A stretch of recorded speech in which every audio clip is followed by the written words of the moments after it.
I'm Craig Kenneth, a relationship coach and a psychotherapist. Every relationship is different, and every breakup is different. Work with me, and you'll get professional help on your situation. Just click on the link in the description below, or go to my website, askcraig.net.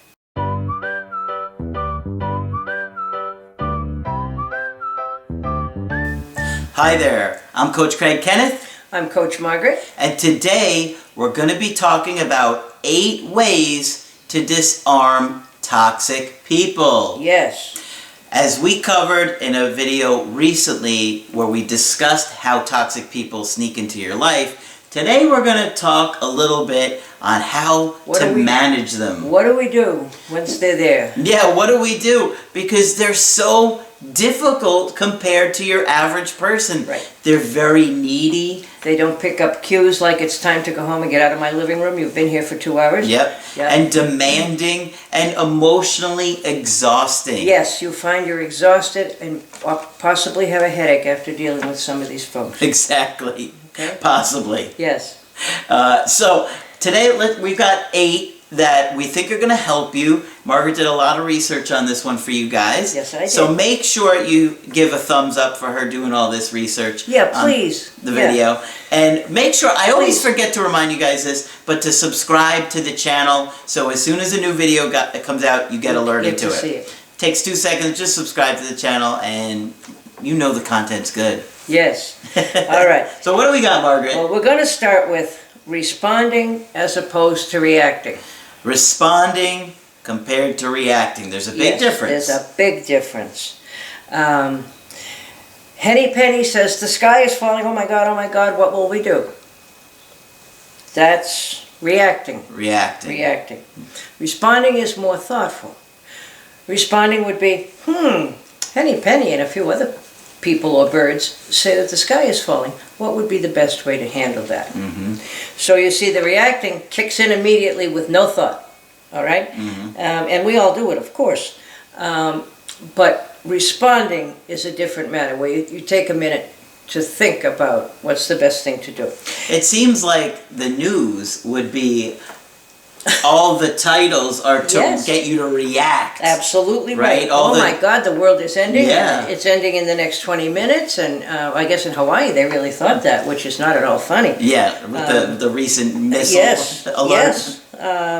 But as human beings, if you have an initial response to somebody which makes you want to punch them in the nose, chances are your red flag should be up. Your gut should be telling you something's wrong here. Because before the person has even said hello, you want to punch them in the nose. Yeah, you can sense them. You can feel it in your gut where you're like, oh, here we go. Oh, yeah, right. You can see the look on their face. This is not doing you know well. People like that. Oh, we all do. Your office. We all do. Yeah. But it's the last thing you want to do, because the minute they get you to that irrational place, you're in big trouble. So the first thing to do is take a deep breath if you know you're going to have some kind of an encounter like that. Because, yes, that good boy, Craig. Every time Margaret comes to my house. Yeah, he has to take a deep breath before he even come in the door. Here we go. Right. It orients you and clears your head and gives you a minute to think. Okay. Now, the other thing that's extremely important is your boundaries. And I think we've talked about boundaries a few times before. And that's that sort of imaginary force field? Yeah, that we have around ourselves to keep other people out. Yeah. It's like if people physically, they say it's 4 feet that we consider our safe physical limit. If somebody breaks your 4-foot limit right off the bat, you know something's probably wrong. So, yes, you have to remember your boundaries. And like the example that I think we mentioned before, which is somebody says to you, well, you don't know what they're saying about you out there. No, I don't, and no, I don't care. Because your telling me that is designed to get me paranoid, thinking about what they could be saying about me, feeling bad about myself because I must be doing something wrong if people are talking about me like that. And it kind of gets you a little off-center and perhaps a little unfocused, so they can perhaps pull another maneuver on you. That's right. But it's a very common one. Yeah. You know.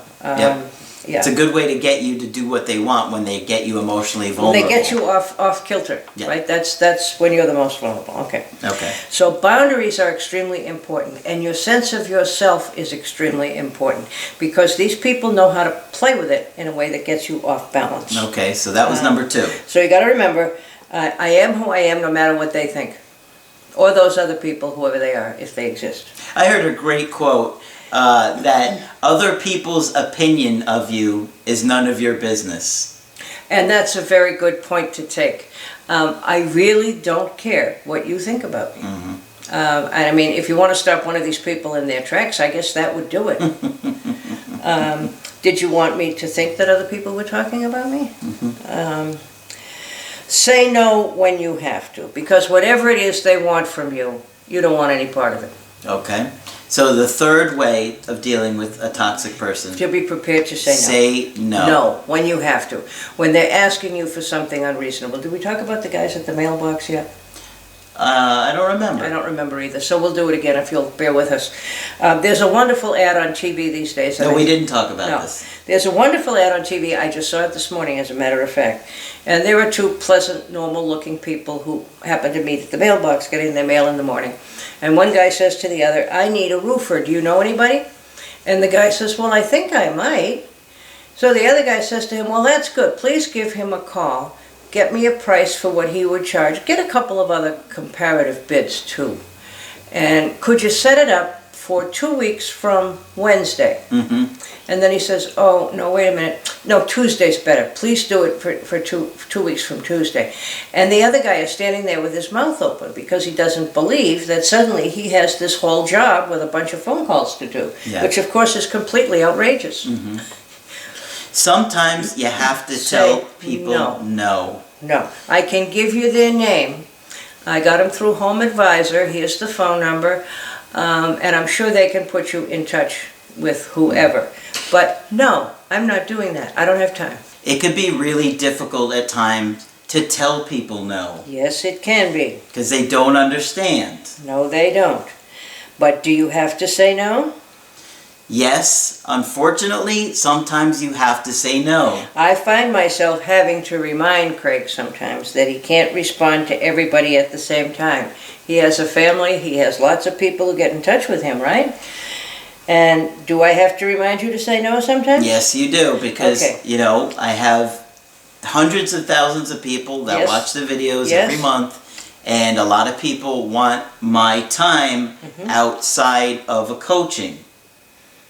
And you have to say, let's practice. What's the word? No, I have to get you to sign up for a coaching if you want my time individually. Good boy. Because everybody wants that extra time with me. They don't understand how little free time I truly have. I know. And for us as therapists, as helping people, of course, our first instinct is to be helpful. And sometimes we forget that we have to guard our own personal resources so that we can be nice again tomorrow. Yeah, exactly. But don't worry, if Craig gets overwhelmed, I'll help. That's right. And that's why Margaret's here too. Right. But say no when you have to. I'm going to say more about that at another time. That is the part that gives people the most difficulty, as we just said. And you'd be surprised how many people I've treated in therapy who absolutely cannot say no. The ones who have the hardest time were abused as children, and had they said no to an adult while growing up, they could have literally been killed or hurt or gotten in, beyond belief trouble. Wow. Sure. And if we don't learn to say no as adults, what happens? We end up as doormats, okay? And a doormat is a terrible image, and I hate to say it, but everybody walks all over them. Yeah, So absolutely. people really do have to learn to say no. Yeah. And there's no benefits of the doubt, okay? If you have to say no, you have to say no. Mm-hmm. So-and-so will be upset. Sometimes we have to live with that. Yeah.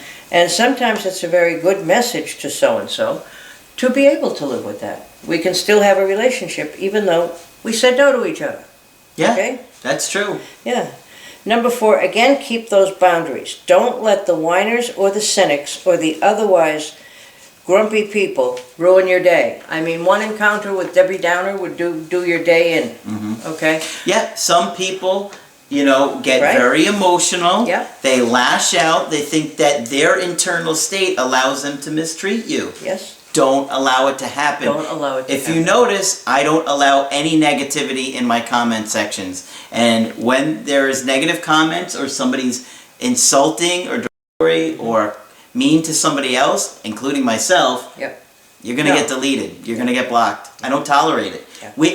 And you can't. You cannot. Yeah, everybody that is watching these videos is going through enough emotionally where they need to go and feel safe to comment that how Without they're getting feeling. a negative comment back. Yeah, and if I see any negativity, or because sometimes people can be really rude or demeaning to somebody else's circumstance. No, you are not better than them because they're struggling with something different than you. Don't put them down. Don't insult them. It's not going to do anything, right? It might make you feel better that you put it on somebody else, but that's not how to do it. But when you find yourself getting blocked because you were insulting to me or Yeah. somebody else, then you might think to yourself, why did I get blocked? Well, if it causes any kind of negativity, Yeah. I don't want It's it. not helpful. And you can go to somebody else's channel. The if world you is an do that. unsafe place for a lot of people. I We want- need to fix that. That's right. I want people to feel safe in the comment sections and on my channel and when you're involved with working with me. Yeah. All right, number 5. You continue to hold on to say no if you have to and to hold on to your boundaries. If you're in an interaction with somebody you're not happy with, my favorite analogy is when you think about, we all have an emotional temperature, whether we're in a friendly mood that day or a not so good mood that day or we're more withdrawn that day. Mm-hmm. But if you're having an interchange with one of our toxic folks, you immediately want to drop the temperature coming from you. Mm-hmm. I mean, you can be really warm to somebody or you can be a little more on the chilly side, and I'm recommending the chilly side, okay? So you drop the temperature low and you're very objective and you're very business-like, okay? But the vibes from you are not all that friendly. They're not insulting either. They're simply neutral, okay? For example, this was a good example that I found on the internet. It said, I care very much about you, but I cannot give you any more money, okay? I made up the next part. The next part says, well, that means then that I'm not going to have any money to get food for my grandchildren for dinner. Now you want to get out your hanky right away, but it's no, I can't give you any more money. And sometimes you have to tolerate the protest, and that's okay, because it's not in reality your fault. No, of course not. Although these folks can leave you feeling that everything is your fault. Yeah. All right? All right, so what are we on, number 5 or 6? Number 5. Number 6. Refuse to be made to feel guilty, usually for saying no. This is a big one. Yeah. If I say no to this person, you have the grandchildren and the food, it's easy to be made to feel guilty. And, unfortunately, it's not hard to make most human beings feel guilty. We want to be nice, we want to be helpful, we want to share, but if the request is way beyond the reasonable, no. Yeah. Okay, and refuse to be made to feel guilty. Because sometimes, guilt trips can go on for a whole day. Now it's time to go home to my hungry grandchildren, now that you've said you won't give me any more money. So, refuse to feel guilty. Say, get a job, Granny. Yeah, get a job, Granny. Save your food stamps and stop buying all that face cream they advertise on TV. Keep it brief. Always keep an encounter with a toxic person brief and chilly. Hear out what the people have to say, but don't let them get into a long story. And no one has longer stories than these people. And then my grandmother's cousin called up my third cousin, twice removed, and they said this, and that on Facebook. And so then these two over here had a fight, and now we have this terrible, complicated problem in the family. I'm very sorry, I can't help you. Yeah. Okay? And confusion often surrounds these people for a number of different reasons. They feel confused inside, and it kind of plays out outside of them. So it's almost like they're trying to figure it out through talking to you. Right. Yep. And if you get someone who goes on and on and on and on and on, one of the things you can do is say, what solutions have you thought about for this? that usually ends the conversation, because there are no solutions. I'm not looking for a solution. I just wanted to complain. That's right, and you wanted me to give you some sympathy. You got all you're getting. That's Now probably... we'll find a solution. Toxic people usually have a great deal of interpersonal chaos around them. No area of their life is going well. And your average person, we might all have a problem in one area or another over time. Sure. But these people have a way of having every area in the world, and solving one always mess up another, in the process. Or they're in a double bind. These folks love double binds. If I fix this, that won't work. If you don't know what a double bind is, I'll just give you a quick example. A mother gives her son a pink shirt and a blue shirt for Christmas. He comes down for breakfast the next day, and he has on the blue shirt. And she says, "Oh, you didn't like the pink?" So a double bind means you're in a no-win situation. No matter which thing you do, you lose. Always refuse a double bind. I will not be in the position of being in a lose-lose situation. So you're saying wear the pink one under the blue under one. the blue one. Tell mom. Here it is. Tell mom you'll wear the blue one tomorrow. And that's a bit of a logical leap. But you keep it minimal. Don't argue. Don't get into an argument, because it will go on for the rest of your day, if not your life. Yeah. But there's always a fair amount of chaos around the toxic people, and you can feel it sometimes. You can literally feel it. Now, I was going to tell you. Setting those boundaries is so important. The boundaries are so important. Why? Don't let it get into you. Don't let it get into you. No. And why is it easy to have that happen with these people? It's because they have a troubled time early in life and don't learn to set boundaries very clearly. If everybody sleeps in the same bed, it's hard to tell where who stops and where who begins. If everybody in the house thinks the same thing and has the same feelings, you see some families who are fused.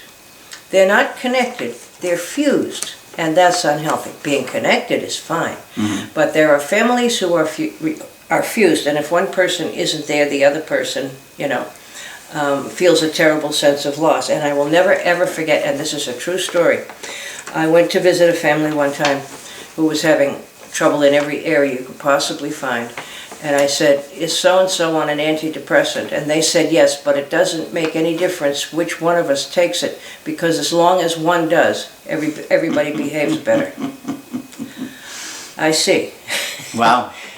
That's why boundaries are so extremely important. Yeah. But I mean, if you were neglected, and that's oftentimes where this comes from, like you were left in the crib too long, hungry, unchanged, uncomfortable, crying, and nobody responds, then eventually you give up and try to find other ways. But you don't develop the usual boundaries that healthy people have. Yeah. So your feelings, if you're one of these toxic people, are on your sleeve, as they say, and they're very available to you because you don't have the normal boundaries to contain them. Okay? And that's why we pick them up in our gut so easily. All right? Feelings really shouldn't be leaking. I mean, it's hard to get the right metaphor, but, if our boundary is not keeping the leaking inside, then you need some help. Yeah. Okay? Does that make sense? Yeah. It's like, think of like Tupperware. Tupperware, yes. Right? If you got Tupperware, it has a boundary. Yeah. But if it's leaking, Yeah. that's a problem. It's like emotions need to be in the Tupperware. Yeah. You should be able to contain your emotions If you want into to, your yes, own yes. Tupperware and Absolutely. separating, closing the lid, Absolutely. and closing everything off to you if you want. Okay, yep.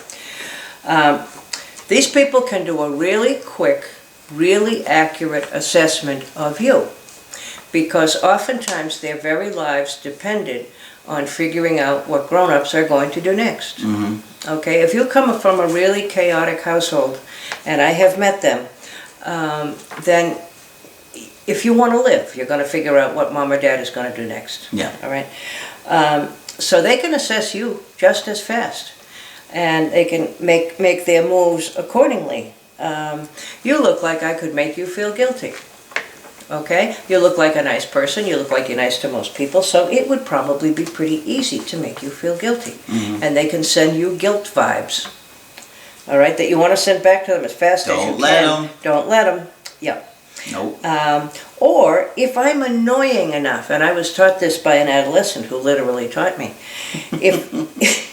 if you're annoying enough, maybe you'll bribe me to go away like my father used to. Okay? This was a little kid. I worked at a children's home at the time, and he would always come over to see me, and he'd offer to help me clean the place, so I let him sweep. And then one night he came and he had a drumstick, and he drummed on everything in the place until I was ready to kill him. And that's the story I got from him. I said, "Are you trying to drive me crazy, or does it come naturally to you?" And he said, "Oh no, I learned, because here's what used to happen. If I drove my father crazy, he'd give me some money to go away and be quiet." Wow. I wouldn't have thought of it. I thanked him for Genius. that. Yeah, really. The sad part of it is, of course, for the toxic people, that they end up messing every important relationship they ever have. Sure. However, because they're somewhat fragile and can't think ill of themselves, they have a difficult time saying, all my relationships are screwed up and it must be everybody else's fault. So sometimes they have to get knocked down a bunch of times before they're ready to say, I'm doing something that's pushing people away. Sure. Yeah. So it can be incredibly difficult to deal with toxic people. Very. And, you know, these are just some ways that might help you get through it. Get through it. You might want to watch a video a couple times, write them down, look over them, and then think about the people that are toxic, and then kind of say, okay, if they do this next time, how can I use one of these ways to handle that? Because I can't let this go on. Yeah. And, you know, there are always the people who are sick every Friday but have such a wonderful story. And I fell for them one day. And as I was driving that Friday afternoon to go someplace myself, because I had the day off, I saw the person who had called and given me this long excuse about how they were dying and they were headed for the beach.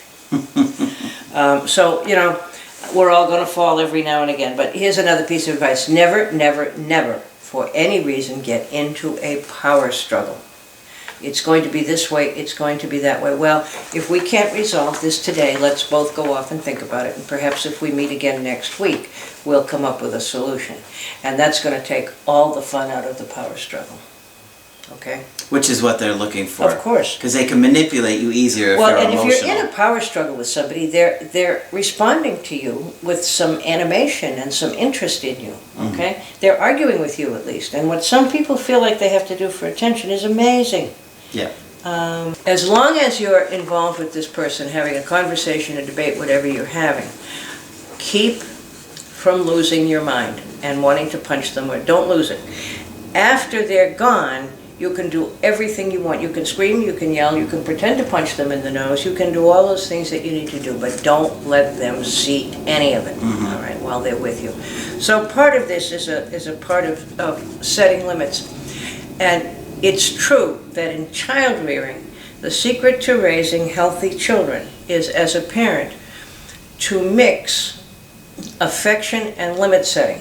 Because some people do not feel safe if limits aren't set with them. That's right. So in some way, if you let Susie Q know that you're not going to let her walk all over you, you're not going to be rude either, you're going to be perfectly reasonable grown-up, then that is a therapeutic message to Susie Q. You set limits with her, she's going to feel safe with you now, because nobody likes to be out of control.